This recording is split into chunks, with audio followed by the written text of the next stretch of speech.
Hollywood సంచలన దర్శకుడు Christopher Nolan cinema వచ్చేసింది. ప్రపంచవ్యాప్తంగా ఎలాంటి క్రేజ్ ఉందో ప్రత్యేకంగా చెప్పనక్కర్లేదు. హోమర్ రాసిన అమరకావ్యం ఆధారంగా దాదాపు 2000 కోట్లు భారీ బడ్జెట్తో నోలన్ తెరకెక్కించిన విజువల్ ఎపిక్ ది ఒడిస్సీ ఇప్పుడు మన దేశంలో ఒక రాజమౌళి సినిమాకు వచ్చే స్థాయిలో హైప్ ఈ సినిమాకు కూడా వచ్చింది. మన తెలుగు వాళ్ళ కోసం తెలుగు డబ్బింగ్ కూడా రిలీజ్ చేశారు. మరి ఈ సినిమా ఎలా ఉంది, ఎంతవరకు మెప్పించింది చూద్దాం పదండి. Welcome to fan boy reviews.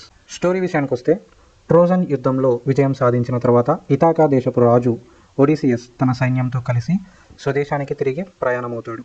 కానీ గ్రీకు దేవతల ఆగ్రహానికి గురవడంతో అతని ప్రయాణం 10 ఏళ్ల పాటు అనేక ఆపదలతో సుదీర్ఘ పోరాటంగా మారుతుంది.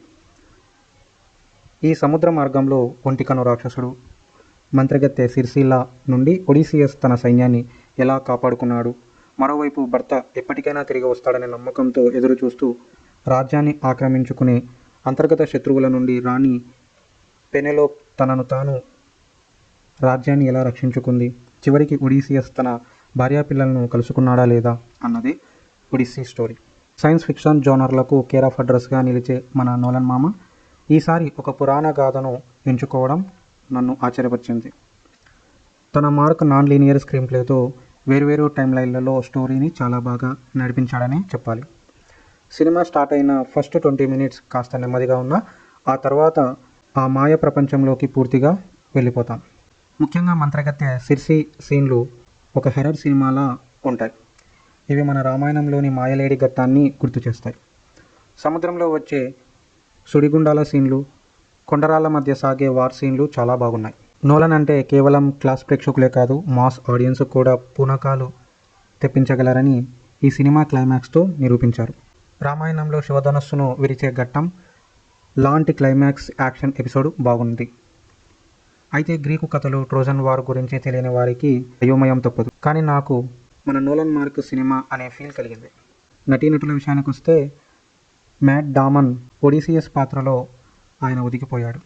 ఒక యోధుడిగా, భార్యాపిల్లల కోసం తప్పించే భర్తగా, తండ్రిగా తన కెరియర్ బెస్ట్ పర్ఫార్మెన్స్ ఇచ్చారు.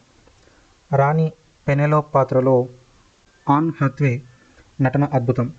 శత్రువుల నుంచి రాజ్యాన్ని కాపాడుకునే వీరవనితగా ఎమోషనల్ సీన్స్లో మెప్పించారు. ఒడిసియస్ కొడుకుగా కీలక పాత్రలో టామ్ హోలాండ్ నటించారు. తండ్రిని చూడకపోయినా ఆయన కథలు వింటూ పెరిగిన యువకుడిగా, తల్లిని కాపాడుకునే కొడుకుగా అద్భుతమైన ఎమోషన్స్ పండించాడు. నెగటివ్ షేడ్స్లో ఉన్న యాంటినస్ పాత్రలో రాబర్ట్ ప్యాటిన్సన్ క్రూరత్వాన్ని బాగా పండించి మెప్పించగా, హిమేష్ పటేల్ కమాండర్ పాత్రలో తన పరిధి మేర బాగా మెప్పించాడు. టెక్నికాలిటీ విషయానికి వస్తే, సాంకేతికంగా ఈ సినిమా ఒక మంచి మూవీ. ఐమాక్స్ కెమెరా విజువల్స్ ప్రతి ఫ్రేమ్ను ఎంతో గ్రాండ్గా చూపించాయి. లుడ్విగ్ గోరాన్సన్ అందించిన బ్యాక్గ్రౌండ్ స్కోర్ థియేటర్లో బాక్సులు బద్దలయ్యేలా ఉంటూ సినిమా మూడ్లోకి మనల్ని తీసుకెళ్తుంది.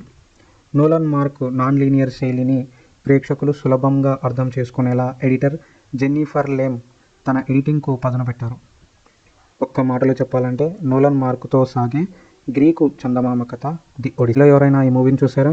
అయితే మీకు ఎలా అనిపించిందో కామెంట్ చేయండి. ఇంకా మా ఛానల్ని సబ్స్క్రైబ్ చేయకపోతే వెంటనే మా ఛానల్ని సబ్స్క్రైబ్ చేసుకోండి. Thank you.